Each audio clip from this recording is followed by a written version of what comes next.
What's going on, boaters? We just got in a fresh new trade, a 2011 Cobalt 242. This boat is in really good condition still.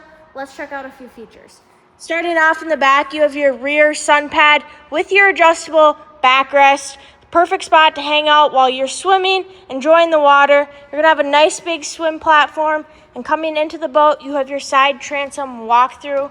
Lots of in-seat storage in this boat, really deep as well, so you can keep those life jackets, bags in there.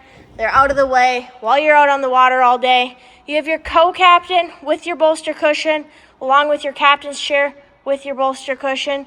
You have your analog gauges. You get interior lights. This boat has 804 hours on it. You're gonna have your close-off bow door, so you can stay nice and warm when you're coming across the lake at night. Super big, comfortable bow seating, in-seat cup holders throughout the whole boat, and you are also gonna have your bow anchor storage locker to keep that anchor in there, making it super easy to get at.